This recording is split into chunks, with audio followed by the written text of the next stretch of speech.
Arizona straight to the line. There's the snap to Murray. Murray looks left, pumps once, looking. A lot of time. Now he throws, and it's intercepted by the Lions. Picked off down the left sideline. Oruwariye picks up a block at the 30, 25, 20, Amani 10, 5, and he's spun out of bounds right there. I see you, 24. I see you.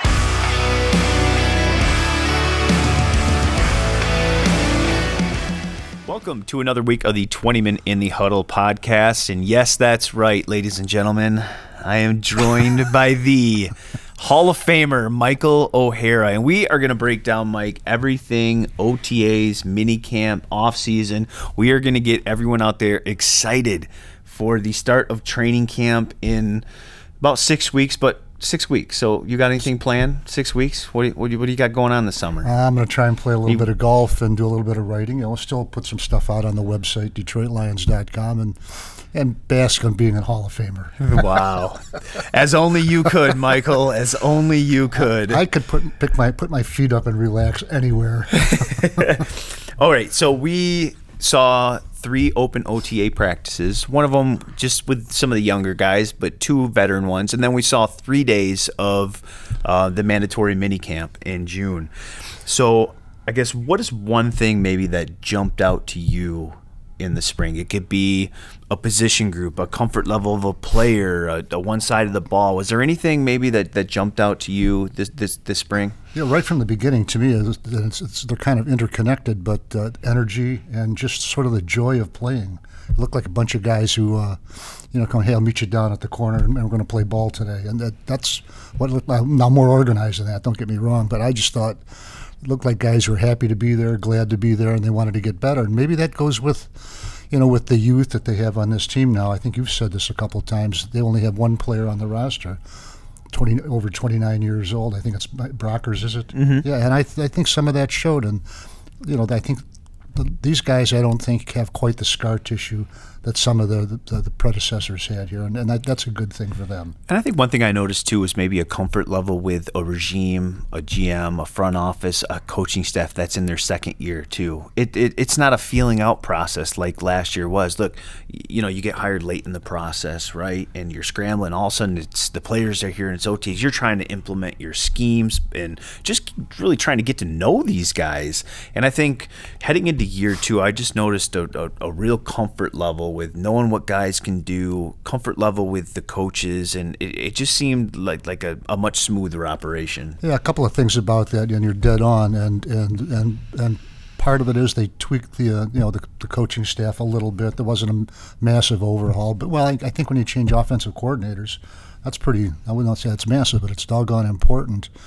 And I would agree with that. And just one thing that happened in Dan Campbell's first year as head coach, he comes in with so much to do because this really is a rebuild. Mm-hmm. This is, in fact, they're going to one of the big box stores to buy the parts and all that and put them together. They're not just picking through the rubble. And if all this that. was a house, they're starting to build the framework here. People walk by and say, "Where did that hole come from?" But to that point, Dan Campbell just ran out of time to arrange a combined practice. Yeah, the joint practices. Yeah, and he said that last year. He said he just didn't have time to do it because he had so many other things to do it. Now maybe somebody could have done it for him. I don't think it's that hard to call Indy and say, "Hey, would you guys like to work out together?" But it's just sometimes some things are more important than others right now, and that was one of those right now moments last year. Now everything is, you look at it, it's a completely different operation. All right, football-wise specifically, and I'll open it up to anything, offense, defense, specific player, maybe something that jumped out to you that made Mike O'Hara smile or made Mike O'Hara say, okay, hey, they might be on the right track here. I think it's Jared Goff. He looked like the quarterback of the Detroit Lions to me. He didn't look like a guy who had been dropped off here on the way to something else. And the way he exited the Los Angeles Rams, I think he heard on the radio or something like that he'd been traded. They didn't bother to call him. And I think, it looked... Everything about the 2021 season for Jared Goff was a massive change. California kid moving over to the west side, leaving a team that's really a Super Bowl team, which was proven out. And probably in the back of his mind, he's probably thinking, hey, I could have done that too, because I got there once before, and all of that. And all of a sudden, he's coming to a team that really is rebuilding, sort of like his rookie year. And we know how that went. He went 0-7 as a starter in the last 7 games. But he looked to me like a guy. He looked like a man in charge, which he's supposed to be. He's the quarterback, and he looked like the starting quarterback of a National Football League team. Now, like, look, that's my view of it. Things could change. He could, he could fall apart in the first 4 weeks of the season, or he could start out and just take things by storm, because he has some real assets to work with now. And to your point, I think there was a comfort level there too. I mean, Ben Johnson sat him down and said, hey, what do you like to do? What fits you best? And they went and looked at some of the film from 2017, 2018, when he was a Pro Bowl player, when he brought the Rams to a Super Bowl, like you mentioned. What was great about those teams? What made Jared so successful? Well, they could run the football, right? Check here. Last year, the Lions, for the first time since 1998, when Barry Sanders was toting the rock, they had 1,800 rushing yards, 12 rushing touchdowns, and averaged 4.4 yards per carry. They hadn't done that since Barry Sanders in '98. So they can run the football. Well, guess what? The Rams could run the football with Todd Gurley back in that time too, right? They had a good offensive line. They had some weapons on the outside. And so now you go back and say, hey, what did Jared do that was really well with some of those teams? Let's implement it here. Now, obviously, Ben's going to have his own wrinkles and his own stuff that he likes that are going to be in there too, but it was really a collaborative effort, more than I think a veteran quarterback gets in an offense. And I think when I looked at that and how it translated to the field, there was really a comfort level with Jared. Yeah, I would agree with that. I remember him talking about that play action. He was talking about some of the stuff that they had talked over in the offseason, getting ready for 2022, and he was talking about the stuff we did with the Rams. He said we were great in play action. And that's such a huge aspect of this, especially when you think about the fact that this could be a top 5 offensive line with a couple of running backs that I know me and you both like, but then the speed that they've added on the outside and the weapons that they've added to that wide receiver core, that really can make a huge difference, can it? Right, I would agree with you. And then there's a guy on ice right now, and that's Jameis Williams. And everybody you talk to, including Jameson Williams, can't wait for him to get out there and play. Now, when that will be, I don't know. For me, I want to see him play. Yeah, that's his part. Kid, you heal as fast as you can. I want to see you play. I want to see him out there and just what he means. But what's one area of this offense when you were watching it this spring that you think has a chance to be much more improved? And I think I know the answer. I think it's probably with both of us. But I'm holding up 4 fingers and a thumb.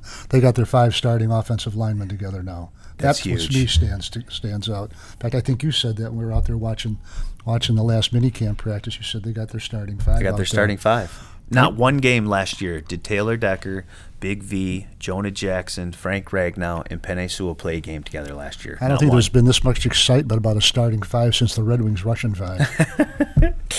Mike with the quick ones. He's always great. That's why I love having Mike on the pod, because he's going to throw a couple one-liners in there. And I hope you guys have a pad, pencil. You can track all these one-liners. Well, if PJ would give my phone back, I've got a lot more in there that I thought I was going to be able to use, but I wasn't able to. For me, it's that wide receiver core. I agree with you with the offensive line too, but to me, night and day from what it was this time last year to what it is now. And obviously, Jameson Williams isn't going to be ready for day 1 of camp, but you hope, the first month of the season, maybe late in camp or early in the year, the first 6 weeks maybe after the bye, you see him. I think it'll be earlier rather than later. And then obviously DJ Chark, 6'4", runs a 4.3, a guy who's had a 1,000-yard season in the NFL. And you bring back Josh Reynolds, a guy who I thought was a difference maker for them when they went and got him the second half of last year. Khalif Raymond, who did some good things. Obviously Amon-Ra St. Brown, and the expectations are that he's going to have a monster second season and all that, Mike. And all of a sudden you're talking about a guy like Quintez Cephas, who's been really good his first couple of years. National Football League receiver. Yeah, a good player. Averaged 17.5 yards per reception as a rookie. Was really having a good start first month to his season before a collarbone injury week 5 ended his season. We're talking about him as maybe your number 6 guy right now, Mike. I mean, if you're Antoine Randall L and some of those guys you're looking at, you're like, wow, I really like where this wide receiver room is trending. And I also like what's there with it is T.J. Hawkinson. I mean, look, I think he's been a really good player. I really do. And Brock Wright, I think, might be his number 1 backup now, just based on what he did starting the last 6 games of last season, after T.J. had gone out with a foot injury or whatever it was.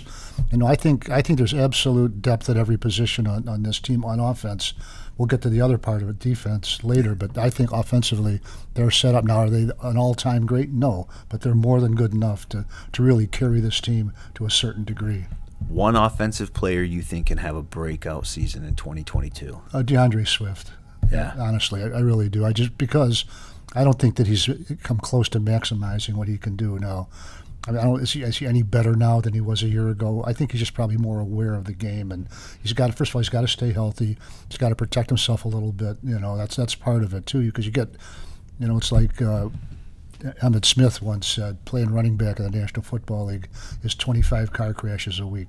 Now, that's just the way it is. It is the way. That's the position. Right, that's the position. But I think DeAndre can be just a tremendous player, both as running the ball. I mean, he can break it and gone in an instant. And the same thing, you get that ball to him as a receiver in space. And I just think he just has natural football instincts. I really do. And I think the best is yet to come. I'm not talking about, 500 yards rushing and 500 receiving. I'm talking about getting up there near 1,000 in both. Wow, I think he could be near 2,000 scrimmage yard guy? Yeah, I think 1,500 yards is definitely realistic, and what a great thing if he could get around 2,000 and be one of those top types. But they also have other guys they can run too, and that'll take first of all, that'll extend him, but that'll also take away some of his opportunities. But to I think yards. People forget that he was leading all running backs, in receptions when he went down on Thanksgiving with that shoulder injury and missed 4 or 5 games. Something like that. Yeah, that was a tough injury too, a shoulder injury, because that's the first point of contact. That and the neck. That's the first points of contact. That's tough to play with that stuff. I'm going to throw another name out there. I agree with you 100% with DeAndre Swift, but another name I think, Penei Sewell. And some people might say, well, Penei had a terrific rookie year. He was on the Pro Football Writers All-Rookie team, but I think there was a little bit of a learning curve there, as with all rookies. I think maybe just the speed of the game you have to understand. And when Penei was in college at Oregon, he faced an elite guy, once, twice, 3 times, 4 times maybe in a season. In the NFL, you're facing the best of the best, the elite edge rushers every single week. And now you put on top of the fact that he's trained as a right tackle. He has to flip over to left tackle because of the injury to Taylor Decker. Now he's going back to the right side when Taylor returns. And I think he just took off that second half of the year. I thought he was tremendous. And I think we are legit talking about a Pro Bowl caliber right tackle. And Mike, we could have 3 Pro Bowl players on this offensive line, and I consider Taylor Decker, the left tackle, a top 10 left tackle in the league too. So just I think Penei can have a really great breakout second season, be a Pro Bowl caliber guy. And they're already Jonah Jackson, the left guard, in his second year made the Pro Bowl. So they're really stacked there. They really are. And I think they've got really 7 quality starters in that room, including Matt Nelson and Evan Brown. Yeah, in the center, Evan Brown. Yeah, those are starting caliber players, and they've proven that too. Not just you saw them in the preseason; they never played again. No, those guys played 11 and 13 starts each. Combined, that's 24 starts out of guys who were never drafted in the National Football League. Matt Nelson came into the league as a defensive lineman and get converted. That was a genius idea, whoever did it. It really was. And Evan Brown, kind of bounced around. They signed him right around Christmas time 2 years ago. What a present, Logan Stenberg, a guy from a few years ago, got an opportunity. He got a chance to play this spring. Got some first-team reps, but got hurt. And here's kind of a make-or-break guy. Can he be one of those guys that maybe steps in as kind of a key backup type guy? Well, he came out of, I think it was Kentucky. He came out of Kentucky. Run heavy. And he was a mauler. That's what he said. He liked to beat people up or whatever it was. But that's what kids say when they get drafted. I like to, mash people and all that, grind them into the dirt. Well, hasn't quite worked that way, but he's been hurt a lot. But I would agree that it's either elevate or this is it, that this is a defining season for him, and which is this is a pressure business you're in, and that's not such a bad thing to be in. Defensively, let's shift to the other side of the ball. Obviously, an area that this team, Dan Campbell, Brad Holmes, they knew it had to be better. You look at some of the free agent additions. You look at their draft. 6 of their 8 draft picks were on the defensive side of the ball. They had to infuse, some talent there. They were ranked in the bottom 3 in just about every major statistical category on defense. And sure, you like some of the young players. You like the coaching staff with AG and Aubrey Pleasant, and some of those other guys. But it's an area that needed to get better. And I guess when you watch them defensively this spring, and we should preface this by saying this was in helmets and not pads, and it's guys running around in shorts. What the pajama Olympics is what Dan Campbell called it. So you have to take everything we say with a grain of salt when we talk about what we're watching in the spring. But defensively, Mike, is there anything maybe that jumped out to you or that you looked at and stood out? Well, to me, it's sort of the youth on that. Excuse me, on that side of the ball. Excuse me, it's the youth on that side of the ball. I think a holdover player from last year, a third-round draft pick in the 2021 draft, Alim McNeill. Alim McNeill. He really has emerged as a young leader in only his second season. I think that's Todd Wash, who we talked to just after the end of the season in the last or next to last week of practices with the rookies, said that he's going to run that room. He really is. And that's it, to have a guy who's that. First of all, he's good.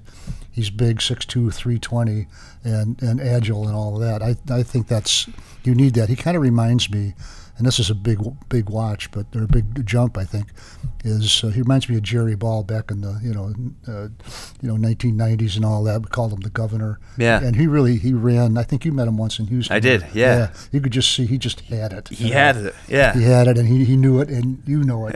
In fact, I asked him one time. We were talking about the draft. I said. I was talking about drafting Barry Sanders. This was nice. He says, we need a running back, not running backwards. That was the kind of guy that he was. He made his opinions known, and he really helped run the locker room. There are a lot of guys on that team that were like that, though. But I think Alim McNeill is one of those, and we'll see how some of the other guys develop. Like Levi Unzaruke. It's time. It's time. Look, he was injured last year. Yeah, we talked about. We talked about the injury he had to the point where he couldn't sit in a chair during team meetings. He had to stand up because he had a back or neck or hip or whatever it was, all that stuff, and that's all connected. One part of it hurts, it all hurts. So I think those guys have to come out, and I think they all, to a player, like the idea of running the 4-3 front from now on, and with an attacking as opposed to reading and reacting. Yeah, that's where I was going to get to, and that's the thing that I noticed that jumped out to me, at least right away watching it, was it seemed to me that the defensive line, the front seven, was able to affect the quarterback much more this spring than I can remember last year. And again, you're not sacking the quarterback, you're not hitting him, but you're getting to him, and the whistle blows, and you're affecting plays. And I can't remember as many times last spring as that being the case. Quarterbacks being flushed out of the pocket, just offensive plays not being on time because of the rush, and I think a lot of it is because of the scheme. You mentioned it; they're going from a 3-4 kind of read and react. And when we talked to Todd Wash this offseason, he said it was more like you watch what the guard does, and then your first step is tailored to his first step. And so it's a read and react defense. Whereas switching to a 4-3 now, he said, look, we're attacking. We're playing on the heels of the offensive linemen now, and they think they have guys. And he mentioned Alim, who you talked about as being athletic guys. They think can play in the opponent's backfield, can be more athletic, can get up the field, can cause havoc. And I think that with the additions of Aidan Hutchinson, with the number 2 pick, with the additions of Josh Pascal, with getting Charles Harris back, and obviously getting Romeo back, and guys like Julian Okwara taking the next step, I think I think it's, and I appreciate the fact that Aaron Glenn, who grew up in 3-4 principles, can say, hey, look, I think my personnel maybe fits a little bit more of this attacking 4-3 type style.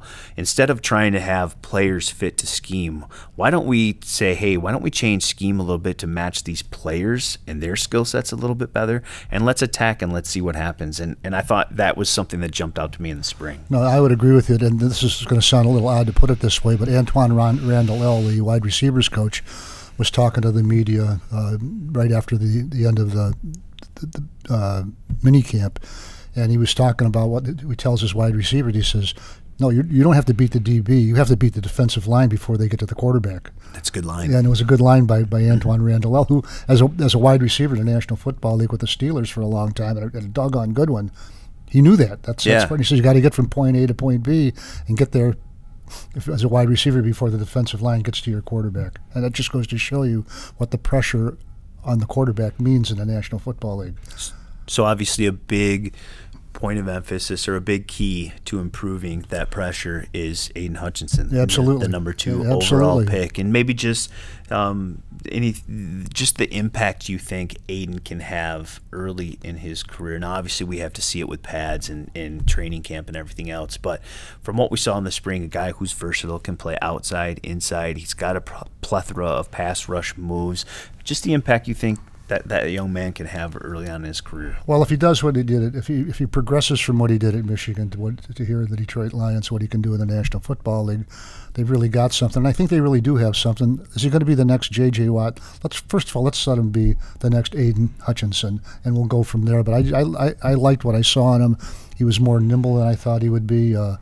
He's kind of lean, and I kind of wonder about that. Will he be able to bend and all that? But that's what Todd Wash said. That he came right out and said. I think he started his press conference, if you want to call it that. He said by saying, one thing he noticed, he's better than they thought he was. Yeah. And I was kind of surprised, that he said that. He's a little bigger than I thought he was too. When you stand next to him, I mean, that's 6. He's all a 6'6". Yeah, 6'7", maybe. Yeah, he might be 6'7". I mean, he's a big, long, kind of just has length and frame. I like the ability of him to move inside. He's got some power to his game too. But to me, Mike, the thing that I think Lions fans are going to love about him, and I saw it a little bit in the spring, is the motor. Yeah. It never stops. I know we were talking in the car one time, and you referenced a play about Ziggy Ansah from years back. Absolutely, where he made a play against the Minnesota Vikings, and the 50 where he ran 50 yards downfield and tackled Adrian Peterson like inside the 10-yard line, saved a touchdown, and Minnesota ended up having to kick a field goal on that thing. And I think AP even said something afterward. He's the one, 'cause some of us went into the Vikings locker room after the game and asked him about the game and all that, and he said, "Well, the thing that stood out for me," we didn't say that, but the way he said was what 94. 94, that play that 94 made. Yeah, he said, you don't see that. I think you can see that from number 97 a little bit here. I think same type player. I mean, he's never, ever going to quit on a play, ever. And I think that's going to serve him well early in his career as he figures out technique and how tackles are going to try to attack him and studying film. I think the one thing that never leaves you is the want to, right? And just the motor. And I think you can make plays in this league if you are relentless. Yeah, I would agree with that. And it's the one thing I wonder at that size, at that height, like 6'6", 6'7". I think he's probably 6'7". Can like veteran offensive tackles get under your pads, and is it easier to control a taller player than it is a shorter player? I think it probably is. It is. Just the way it is. And so I wonder if that'll work for him. Will that work against him, or will it not mean anything? I don't know. Or, it could also work to his advantage. That size, that he can get to balls too, but that size also, I think, allows him to move inside. Yeah. And I think you can have some of those NASCAR packages where you have, Romeo Okwara and Charles Harris on the outside. You have Josh Pascal or Levi Onwuzurike and Aidan Hutchinson inside. And now as a guard, you're a little less prepared for that kind of speed on the interior, those kind of pass rush moves. Normally you're facing big 3-techs or nose tackles. And so I think, being able to move him around and do some different things, I think, could serve him well early on as well. Yeah, I think they have some guys who are built athletically to play the 4-3. I really do. Speed guys, like Julian Okwara and that group. And, and Charles Harris, I think they call him a linebacker. I think he's really sort of an outside linebacker, pass rusher, whatever. I think those guys, I think they're built for that. I really do. Now, we'll get to the rest of it, the linebackers themselves, strictly, that might be another issue. But I like what they have in terms of what pure defensive linemen. All right, we talked about it offensively. Who could be potentially Mike O'Hara's breakout star defensively in 2022? Well, I'm going to leave Hutchinson out of it because he's supposed to be. He's supposed to be. The number 2 pick, you've got to come in and make a big impact. Did I stump you stumped the dean, yeah. Did I stump him? Oh, my goodness. Hold on, I have to savor this moment. I'll get back to you on December 31st. What time is it? Date? Okay. I think it's going to come at the safety position to Sean Elliott. Oh, that's a good one. Because I think you got a guy back there who's done it. When he's healthy, and he played all 16 games in the last season, he's a banger out there. He's a thumper. And I think you need a little bit of a I think you needed a little bit of the town sheriff back there to make people want to know where you are. Yeah. And Not that I ever needed one, okay? So minus Aidan Hutchinson, obviously. Yeah. You know, a guy who I'm really anxious to watch, and there's really two for me. Jeff Okudah obviously is one. Oh, yeah. But I have to see kind of where that Achilles is, where Right. he is physically before we start talking about a guy with breakout potential or whatever. And again, he's a guy that was a number 3 pick. You expect him to come in and be very good when healthy. Levi Onwuzurike, who you talked about a little bit, he was a guy that I went down to the Senior Bowl 2 years ago, and he was a guy that really stood out to me. Just his ability to get into the backfield, be a disruptive guy. And look, he took a year off at Washington. Then he was drafted. Then he deals with a back injury in training camp. And you talked about the issues he had last year, not being able to sit down in a chair for meetings and just physically not being, you know, the player that he wanted to be. And he was still able to make some impact plays, especially the second half of the season. But now he's healthy, and boy, he looks jacked. When you walk by him, I mean, he was a guy that Wash said was in here every single day of the offseason lifting. And look, he took the criticism. They said, look, you've got to improve your strength, your lower body. You've got to be able to take care of your body. Availability is the best ability in the NFL sometimes. And I think that young man kind of took that to heart.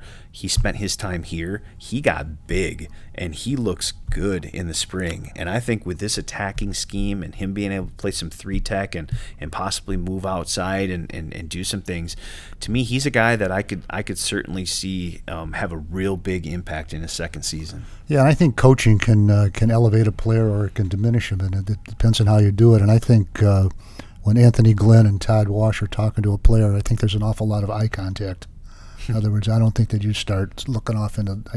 I think their message gets home. I really believe that, and I think that's important for young players. The message to them is, look, we want you to be better. We're telling you these things because we want you to be better. We understand your problem. Let's go play football. I mean, they were thinking about moving back up into the first round last year to Yeah, grab absolutely. that young man. I mean, that's how much they thought about him. They get him in the second round, and then just injuries and everything else. It just you saw a little bit at the end of the season flashes, but to me, there's a guy that I think, you know, if we're talking about this defense being a lot better, you're going to have to get some key contributions. Aiden's going to have to be good. You hope Jeff comes back, and he's the type of guy they figure out something at linebacker. Tracy Walker takes the next step and becomes one of those upper echelon type safeties with the ball production. Amani continues to take the next step, and then boom, you get a guy like Levi who now gives you that kind of second, third pass rusher, get some rush from the interior, which quarterbacks hate. To me, I think that's all part of the pieces of how this defense is going to be better.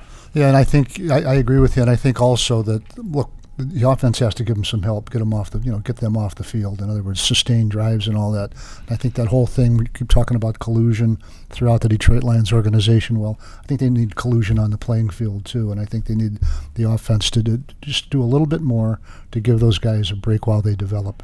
So you mentioned Deshaun Elliott, Yeah. free agent acquisition, played with Baltimore, came over.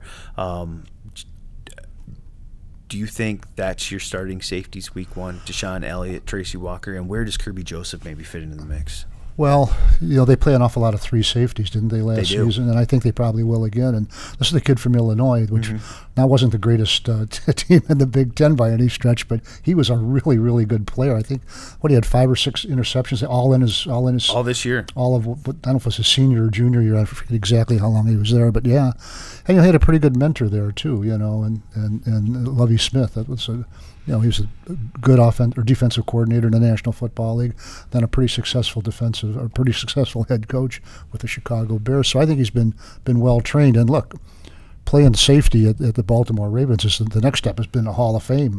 Look at the guys. They produced there. Yeah. Or I should say developed there. Now they were good prospects to begin with, but no, I really like what I see in Elliott. I really do. And then with Kirby, you can also throw some dime in there too. You mentioned the 3 safety looks. Ball production. I think that's the biggest thing, and that's what we talked about. Maybe a little bit of the knock on Tracy is that, you know, he's been in position to make plays, you know, interceptions stuff, and maybe hasn't always been able to make those plays. I think that's probably the next step for him. Look, when it comes to the Pro Bowl and the All Pros and all that stuff, interceptions, you got to have them. That's sure. just part of the deal for the cornerback and the safety position. I think that's really the next step for him. And I know, some of the coaches have talked about that too, is just getting that ball production. And if he does that, then I think he can take that next step into being one of those maybe upper echelon type guys. Yeah, I think I'm going to say something you've probably heard me say, I don't know how many times, but I'm not interested in tackles defensively. There's got to be a statistic that says plays. Yeah.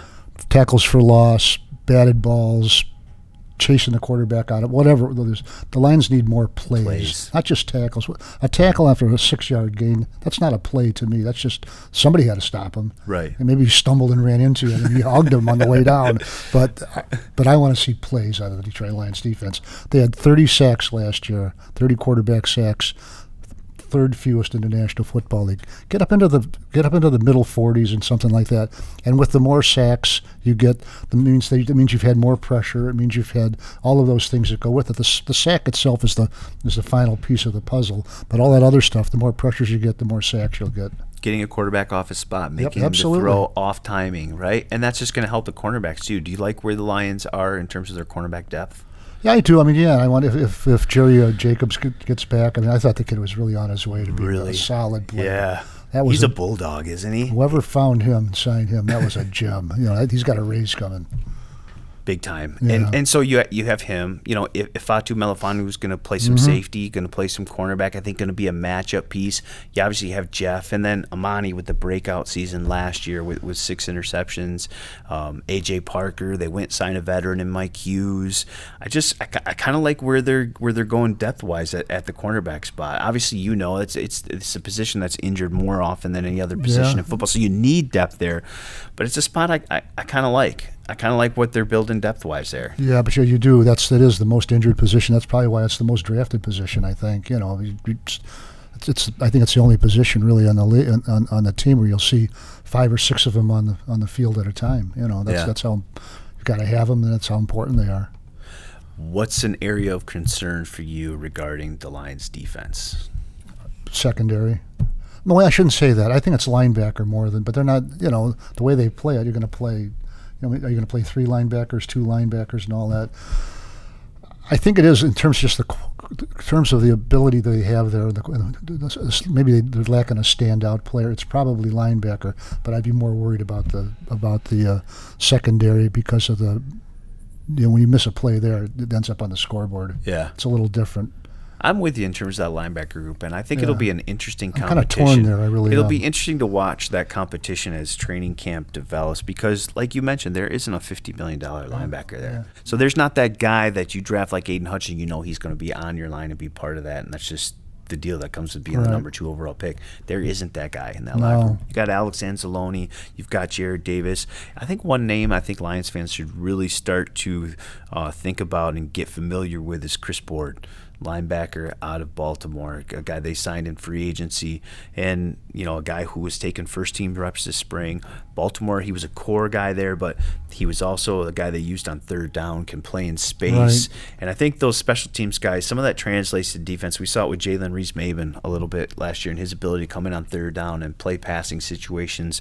And I think Chris Board is a guy, don't be surprised at all if you see 49 in the mix at linebacker very early. And that'll be an interesting one to watch. And then, obviously they've got Derek Barnes, who they hope takes a big step in year 2, but there's very much some uncertainty with that linebacker spot, right? Yeah, and I think Board he played something like 30, just to kind of average 35% of the snaps per season. That means he had a defined role there, and he must have been good at it because they left him in it.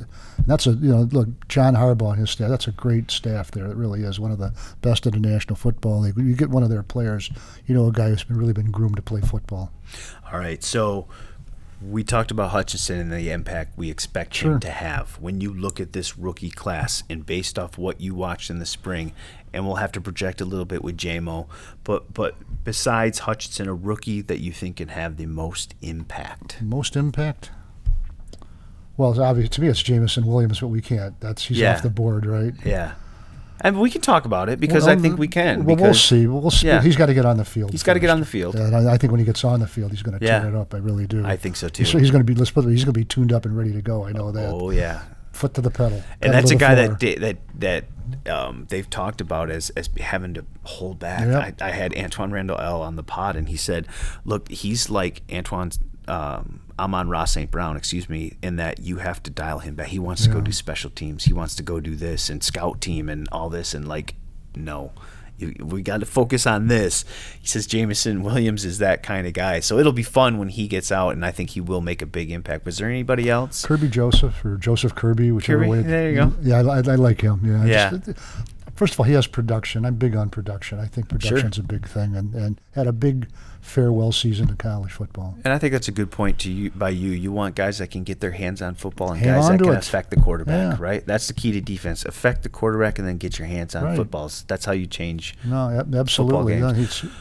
For me, I think Malcolm Rodriguez, their 6th round pick, is an interesting one to me, just because Calvin Shepard's talked about how smart he is, how you have to just basically tell that young man something one time, and then you never have to tell him it again.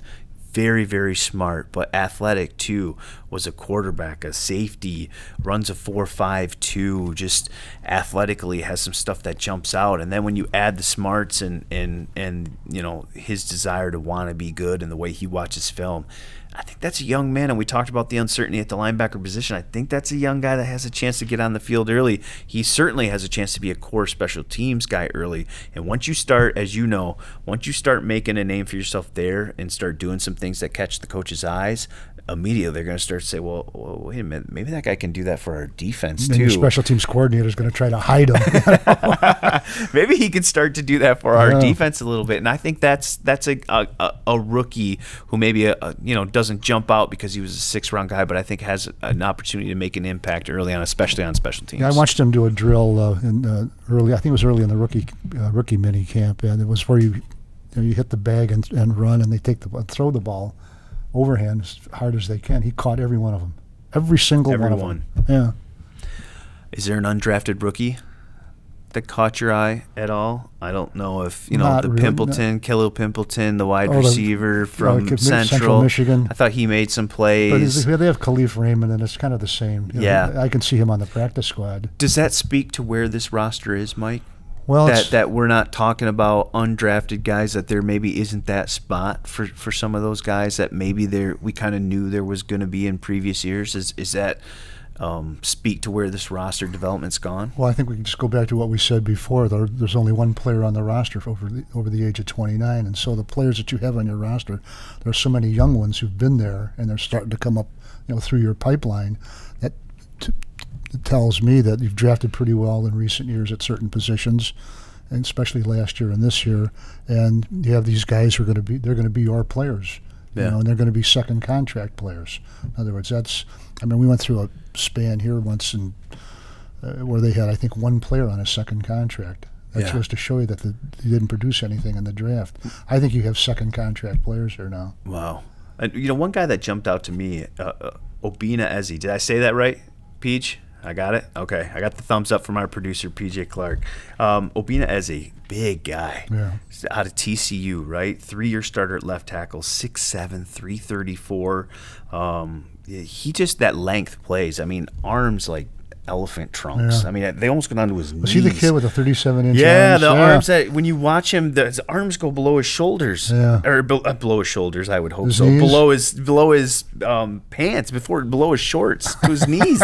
He's got length, and he stands out when he's out there on the football field. Now, obviously, they have their top 5, and you mentioned how good they are at tackle with Penei Sewell and Taylor Decker. But, look, you're going to need depth, right? And that's a guy to me that I think just because of his length, and we'll see when the pads come on and he has to start blocking Aidan Hutchinson how good he looks. But that's another one to me I'll watch a little bit from the undrafted guys that I think, maybe just because of some of the physical tools there could have a shot if he plays well. Well, you're smiling at me. TCU. Well, that's where Y.A. Tittle, the great Hall of Fame quarterback, played at Texas Christian University. Drafted by the Detroit Lions in the late 40s, signed with the rival league, but went on to have a great career in the National Football League.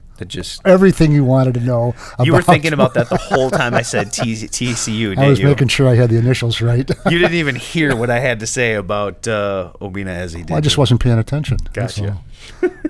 I'll repeat it back to you on the way home. All right. The camp battle you're most looking forward to? Backup quarterback, and I think it's the one position where you really hope you never have to use it. But Boyle versus Blau, I mean, I think probably Boyle has a little bit of an advantage. I think David Blau shows a little bit more flair at the position. You know, in his he had 5 starts in 2019. Mm-hmm. He went 0-5, but he showed a little bit of a flair and able to get the ball to receivers, get them down the field a little bit. I wasn't afraid to throw it downfield. No, and I didn't see that in Boyle. You know, but I think Boyle probably has an inside shot at it because he's got a year in this system already. Wide receiver, linebacker for me, kind of where that safety position and cornerback, how the pecking order kind of fits there. I think there's a lot of stuff to watch this training camp. Sure. I think, last year it was more about Dan Campbell and we were watching the coach. We were watching the coach, right? And kind of what the systems were going to be and how the staff was going to come together. And now I think it's all about ball. And I think that's the thing I'm really looking forward to this training camp is just it's all about ball, competitions, roster spots, playing time. All that's, I think, a really much better and wider competition throughout the roster, and I'm looking forward to it. Yeah, there's some stuff that goes with it in training camp, like who's going to call the plays. When you get down to none of that stuff matters, really. No. It really doesn't, but it's fun. Yeah. It's the fun of covering the team, too. Is Dan Campbell going to, or is he going to give it to, or is, who do you think it's going to be, by the way? It's going to be Ben Johnson. Me too. I really do, yeah. But with advice and consent from the head coach. Which it should. It's his deal. It should, right, it's his program. Yeah, run what you want. Yeah, but I think they'll work well together, too. Yeah, I do, too. I mean, Dan's the one who promote. Well, look, he changed guys at the end of last season, changed that position, started calling the plays. He did it for a reason. Yeah. Well, it should be fun. Yeah. It'll be really fun. Obviously, we've got a little bit of time here to relax, recoup. Mike's going to play some golf. I'm going to play some golf. We're going to get away a little bit. Yeah. But then we'll be back at the end of July, and it'll be everything training camp, everything Detroit Lions, everything Hard Knocks. Hard Knocks. I've probably watched 5 minutes of Hard Knocks. I don't really have an opinion on it or anything like that. It's just one of those things I don't care. Yeah. I watch enough football. When they're in your way in a press conference, Michael, you're going to care. So are they. He is the Hall of Famer, Mike O'Hara. I am Tim Twentyman. Thank you guys for joining another episode of the Twentyman in the Huddle podcast. Next week, I'm going to have a player coming. I got Michael Brockers, the veteran, here to talk everything Detroit Lions, everything inside that locker room, and it should be a fun one. So we'll see you guys next week.